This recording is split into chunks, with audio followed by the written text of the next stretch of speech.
Hello and welcome to episode 47 of MMO Weekly, presented by a new sponsor, Chitty's Cheesesteaks. You may have heard of them if you live on Long Island and have been to the games this year at Citi Field.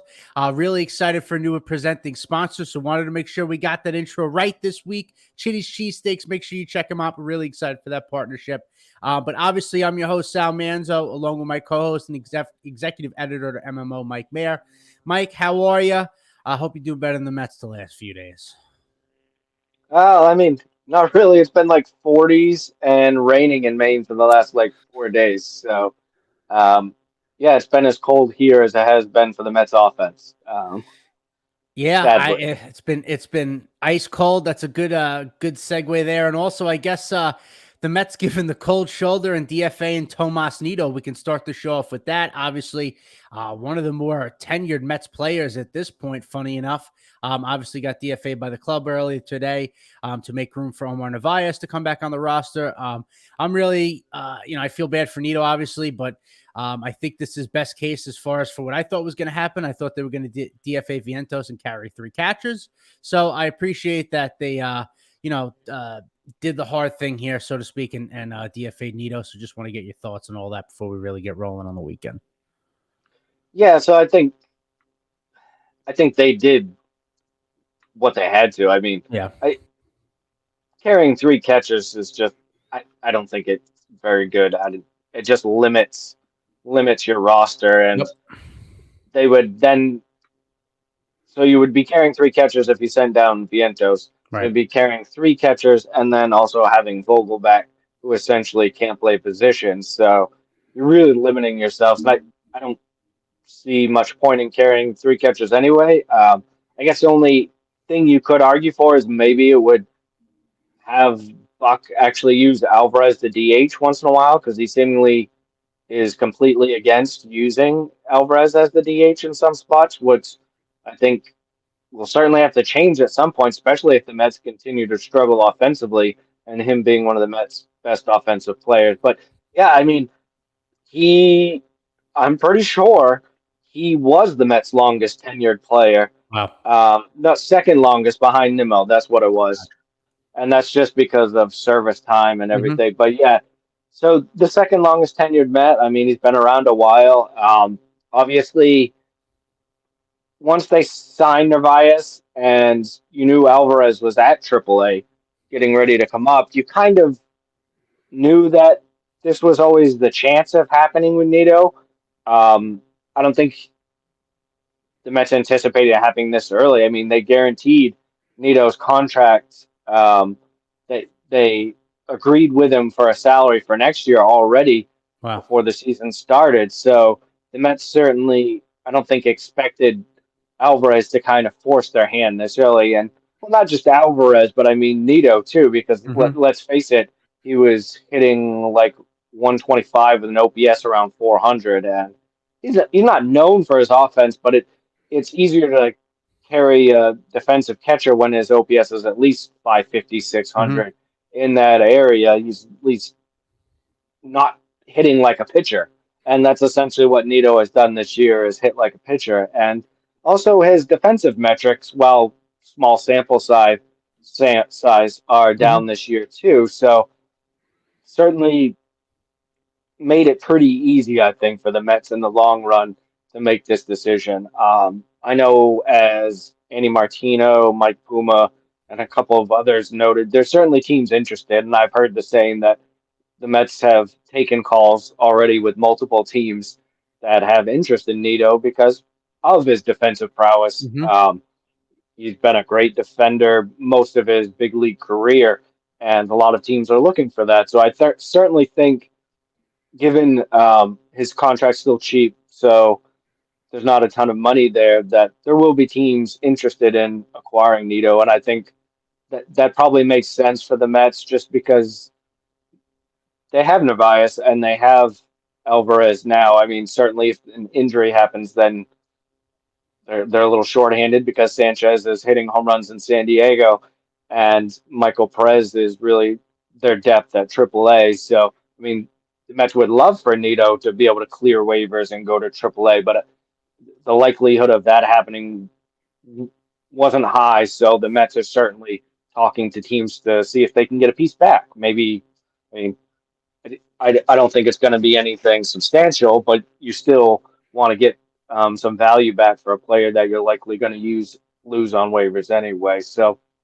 yeah, it's kind of one of those things where it is certainly weird with Nido being such long tenured with the Mets, but I think they also just bit the bullet and just did the thing for the best for the team in the short term and in the long term. So I think they did make the right move.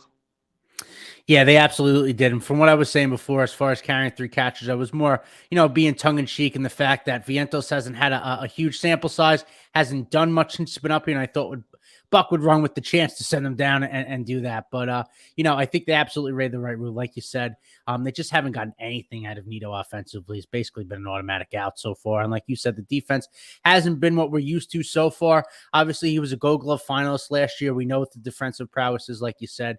But with Alvarez forcing, the Mets' hand this year and Narvaez being here, and I think is a more than viable option as a backup catcher and however they want to do it.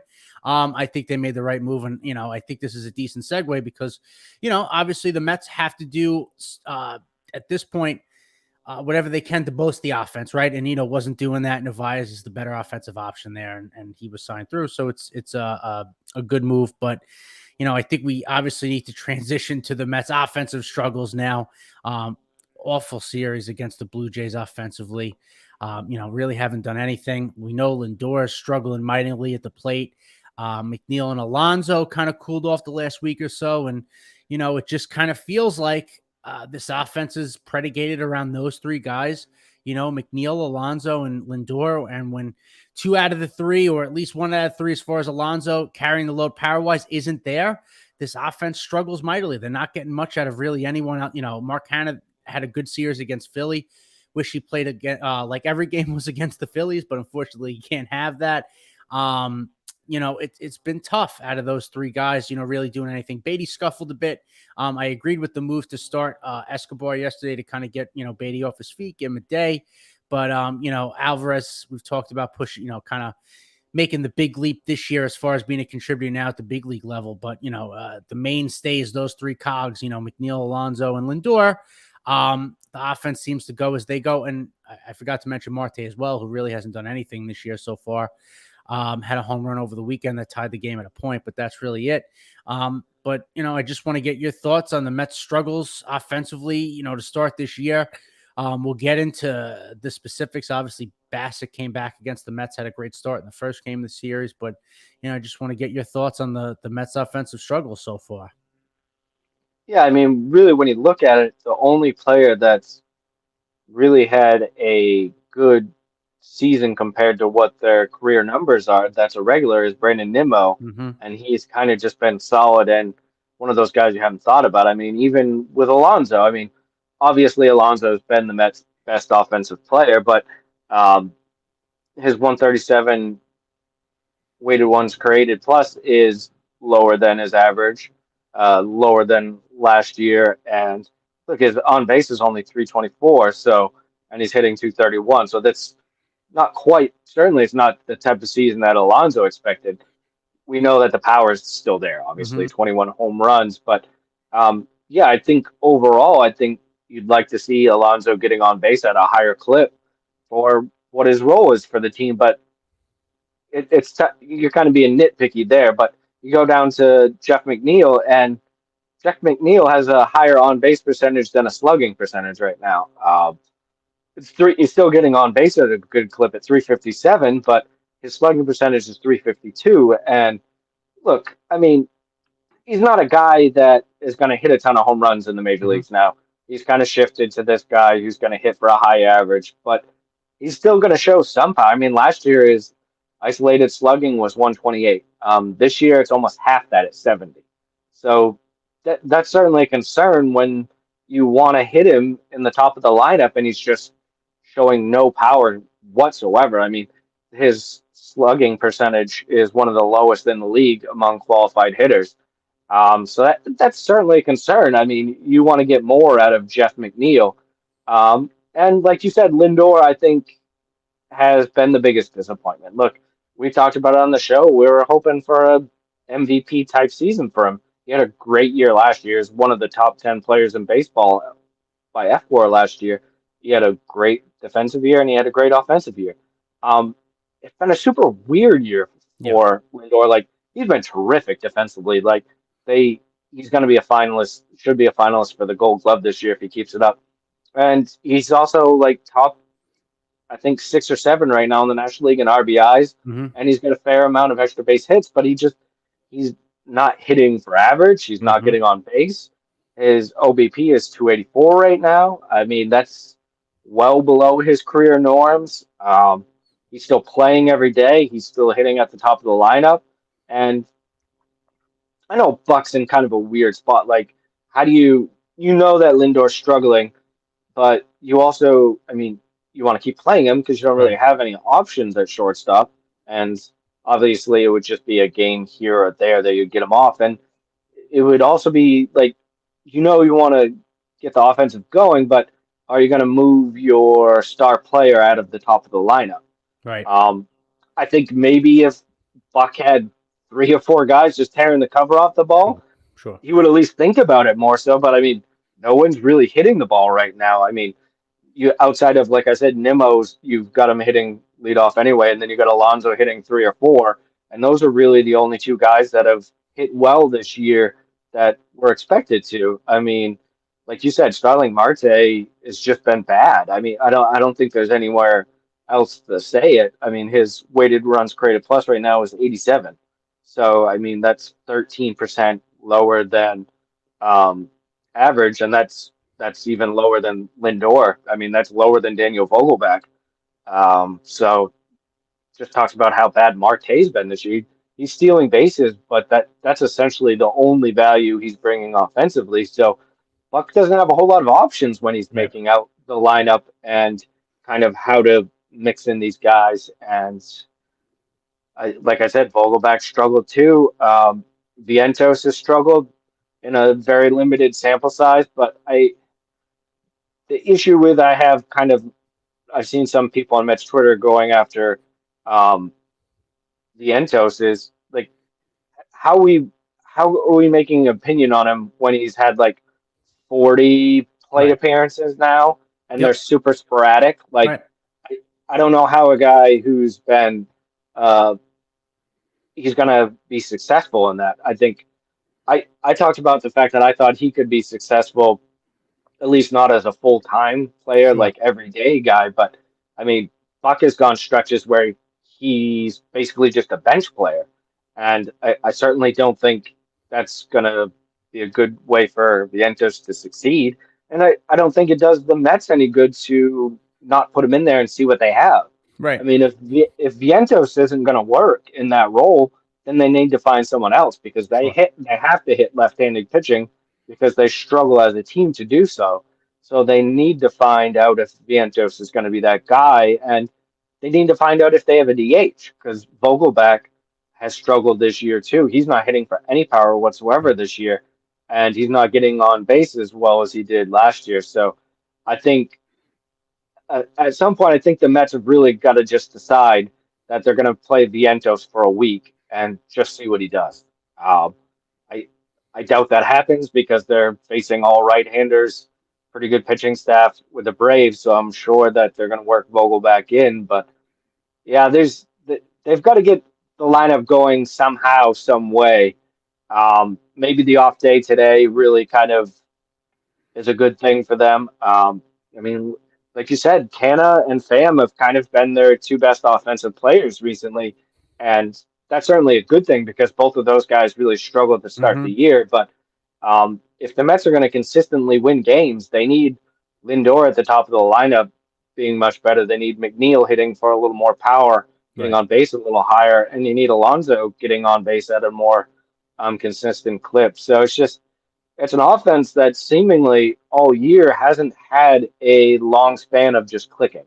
I mean, I don't think we're not going to count games in Colorado where everyone hits well. So, and you mentioned Beatty too. I mean, I don't want to get too down on him because he's a young player and this is Sure. kind of his first run of in the big leagues, but he certainly struggled too. Mm-hmm. And there's not much you can do there too. I mean, you don't want to.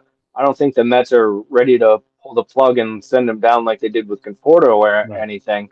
Obviously, you do have Escobar as the option, who's hit better of late, but you want him to be able to get going too. So it, it's tough to consistently score runs when the lineup has really shrunk to the players that have played well on a consistent stretch. And it'll certainly be interesting to see how Buck kind of handles it in this Braves series. Because, I mean, let's face it, when the Mets, with a balanced schedule, and the Mets only playing the Braves a small amount of times this year compared to what they have in the past, and them already being down the Braves at least 5 games, this is a really big series to kind of try to, at the very least, not you don't want to get down, you don't want to get swept and be down eight, Yep. 9 games.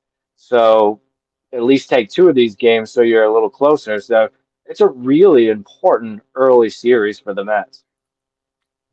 Yeah, and we know their struggles in Atlanta historically, especially over the last few years. You wish you got Scherzer and Verlander going, so you hope that there's some excitement there. But just kind of what we're talking about here as far as the offense goes, there's not a ton of confidence at the moment they're going to be able to pull through. I guess I want to talk about it. The biggest thing, and I want to clarify as far as what you said, as far as the lineup shrinking, and that's more what I was getting at, as far as that it's really predicated on 3-4 guys, as far as with Alonso, McNeil, Lindor, and you also mentioned Nimmo.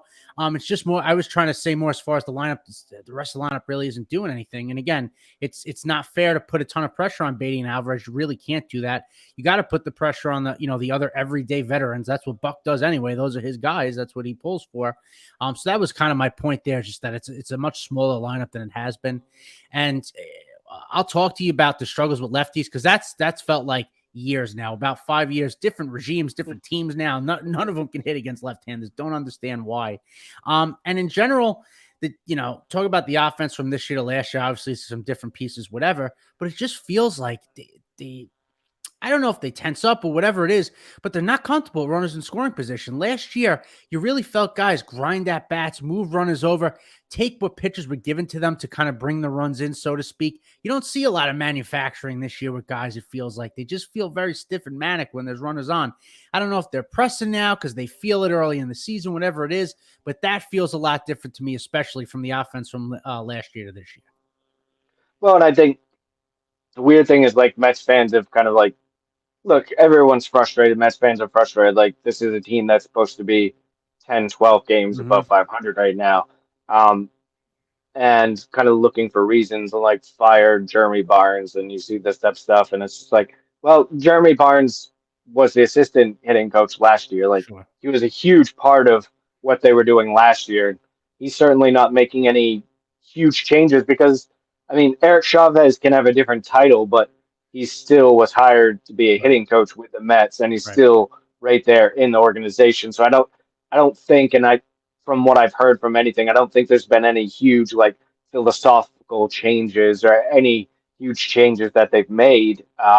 It's just this unfortunate thing where, like you said, I mean, runners in scoring position, power. I mean, Mm-hmm. been some of the issues that we saw at the end of last year, I guess, Yeah. is where Yep. you can kind of tie it back into.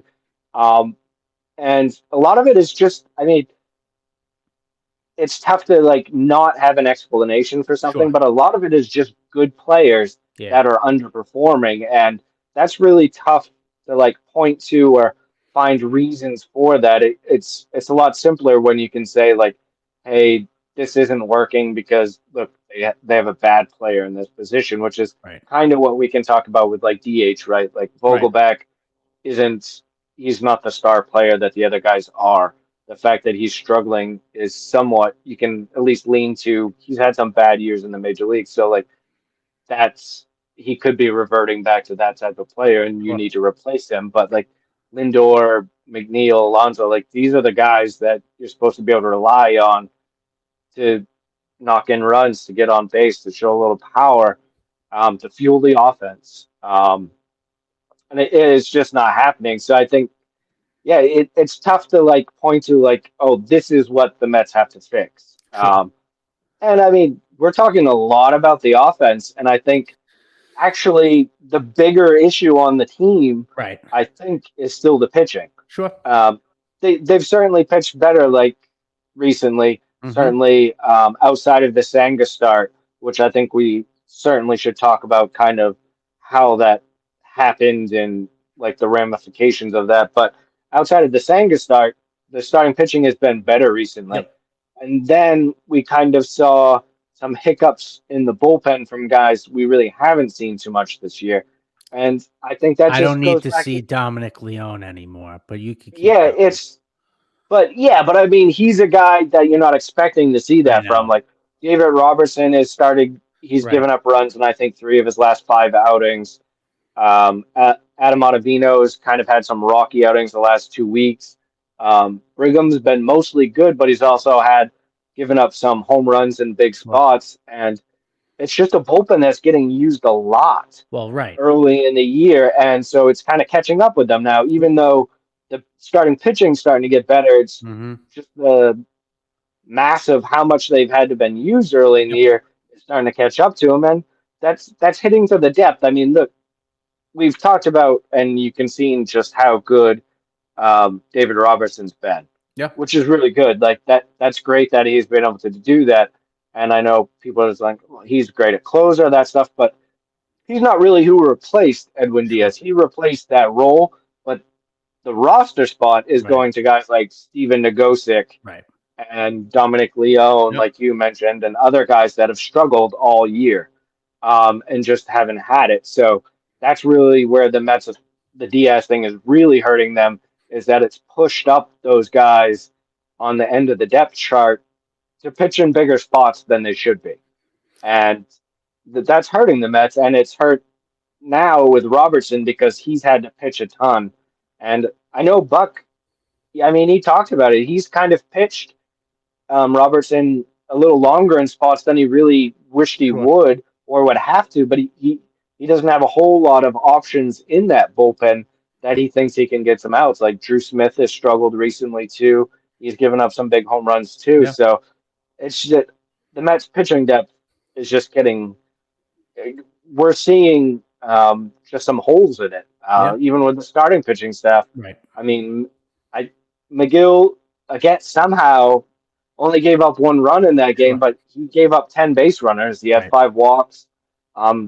He just he hasn't looked great recently, and the guy you would hope would step in for him if he's going to struggle is David Peterson, and Peterson hasn't been good in the majors or the minors this year. Right. So um, there's just not a ton of options there. I guess the one good thing we can talk about on the pitching depth is that Jose Quintana is starting to throw and could see rehab pretty soon here, some rehab starts. And I think that's just a huge, assuming he's able to come back healthy. I mean, Sure. look, we don't know what a lot of this looks like. This is a very un, I mean, this is an uncommon thing Sure. for the Mets and baseball in general. There hasn't been a lot of guys that have gone what he's gone through and come back to pitch. So we'll kind of get a better feel for that once he makes some rehab start. But if he's healthy, it's just a huge boost for their rotation.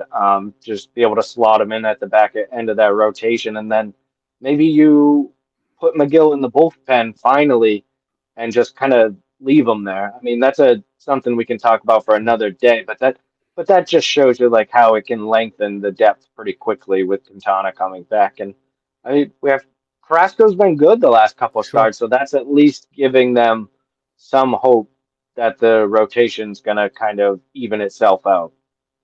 Yeah, and to that point, as far as the rotation kind of even itself out, Scherzer's last four starts has looked much better as well. He looks much Yes, more yes, himself. yes.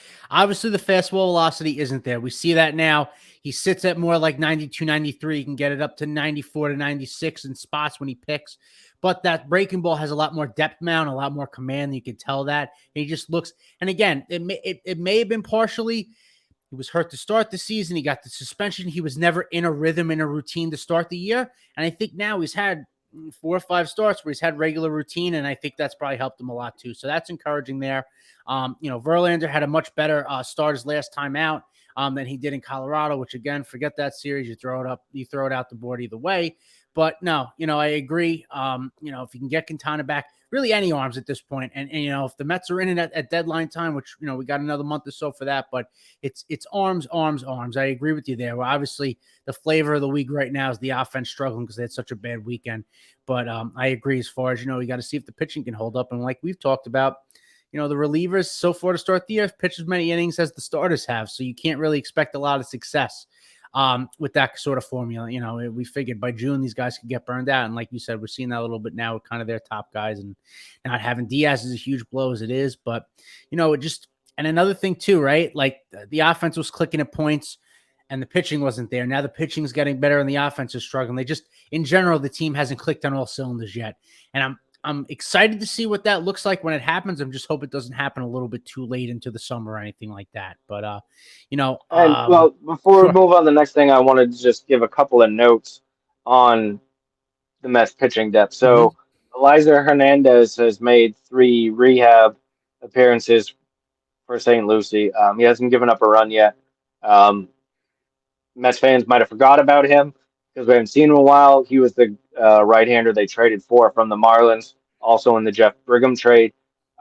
When they got him, they kind of envisioned him being the Trevor Williams type guy who can start if he needs to. He's been a starter most of his career, but can be a kind of a bullpen length guy, some bulk innings. So the fact that he's 3 rehab appearances in is a good sign. He's looked good so far, so I'm sure it'll take him a little bit to build up because he's been gone for a while. But that's a good another option to have. Steven Ridings, again, Mets fans might not even remember him at all because he didn't pitch in spring training like Hernandez did, but the Mets got him from the Yankees organization and the Rule 5. Sorry, not the Rule 5, but off waivers. And he's going to start a rehab assignment tomorrow with St. Lucie. So he's another option that's going to start coming up. He's on the 40-man roster. And Sam Coonrod, who Mets fans did see in spring training and looked really, really good in spring training. He's doing long toss right now, and he's expected to get on the mound in the next 1 or 2 weeks. So the Mets are getting some, this is back ends of the 40 type depth, but that's always better to have more options. Like you talked about Leon, they signed him right off the street and put him right in the major leagues. They've claimed some other guys, like they tried Dennis Santana earlier in the year. They had some other guys that they tried early in the year and just didn't work out. So it certainly helps to have Hernandez, Coonrod, and Ridings getting closer to being at least options at the major league level on the depth wise. And before I cut you off and plug this, I wanted to bring us back to one of the really key moments in that Blue Jays series that we haven't talked about. And that's when Vladimir Guerrero was up and first base was open. And Kevin Biggio, who's been a bad major league hitter for about, he's having a bad couple of years. Honestly, kind of surprising at this point that he's still getting run like he is with the Blue Jays. So, and the fact that he's batting after Guerrero. But anyway, Buck was in that situation with a Robertson that has worked a ton. And decided what Buck said was he trusted his guy in Robertson to pitch to Guerrero. He did. Guerrero got the game-winning hit. Biggio was on deck. And I don't even think it takes really much to say that was pretty clearly beforehand and afterhand the wrong move for Buck to make. And I think even more so because of what I mentioned, what we've talked about is just how much Robertson's been used. I mean, if Robertson was super fresh and hadn't pitched a ton recently and he's looked really great recently, maybe, but there's still really no reason to pitch to Guerrero in that situation if you don't have to anyway. So with Robertson being used a lot frequently and getting hit a little more so than he had to start the year, that just felt like a no-brainer to put Guerrero on base and to go after Biggio. And I think ultimately, I mean, the Mets didn't score enough runs that game. They should have scored more runs, but that that's a pivotal moment in the Yeah. game that ultimately lost them that game. Yeah, and it was extra frustrating too because it wasn't a bad pitch that Robertson threw to Guerrero. He covered that knuckle curve and pulled it and kept it fair.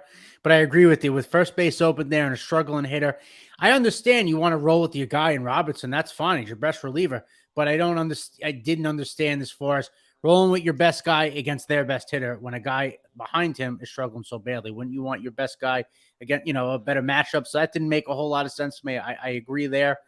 And listen, in general, you could talk about Buck's lineup making, Alvarez still hitting ninth, things like that. There's a few things that frustrate with Buck. The lineup, it could be something. I don't know if that's coming from him or it's coming from above him. I don't know.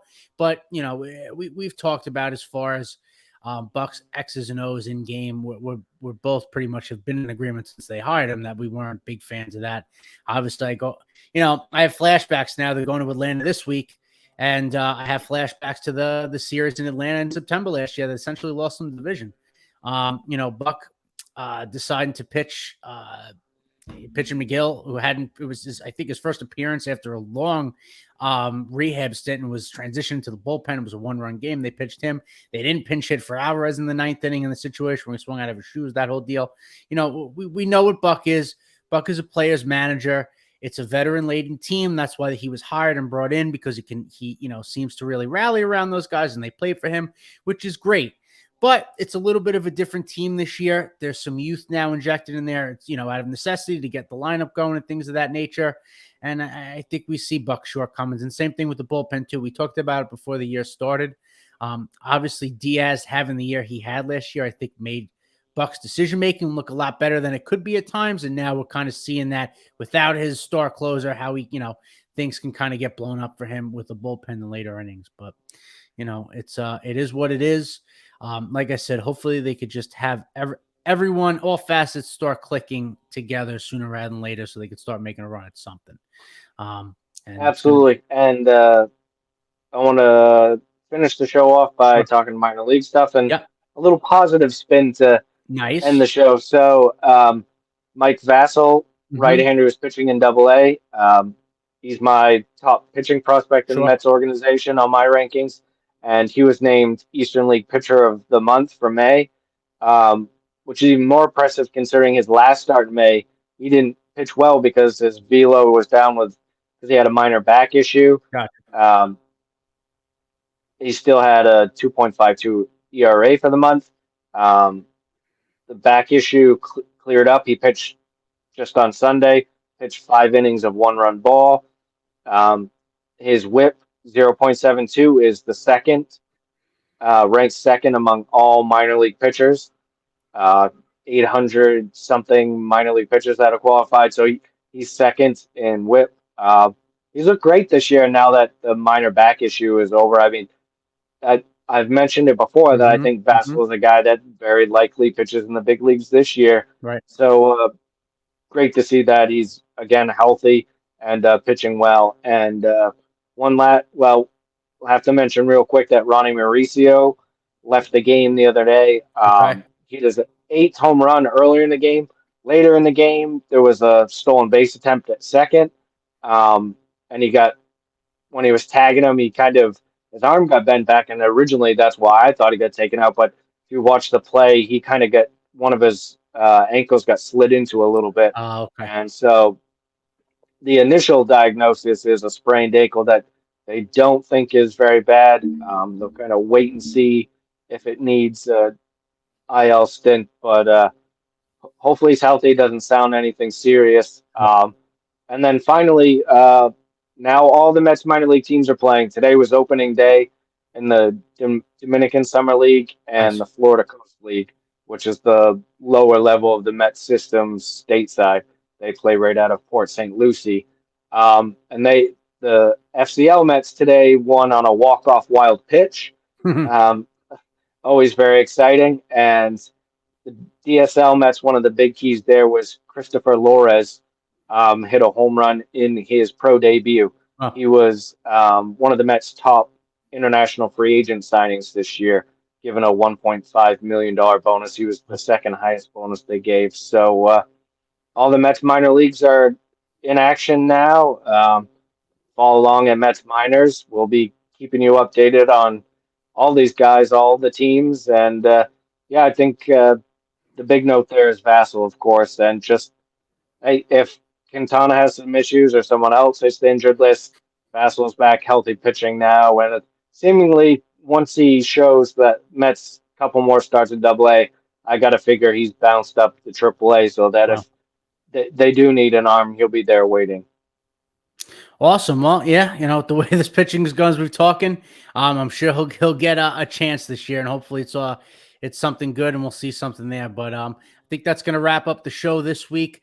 We'll catch up with you after the Atlanta series. Hopefully, there's some good things to talk about. Maybe some bats wake up, some good pitching. But till then, guys, let's go Mets.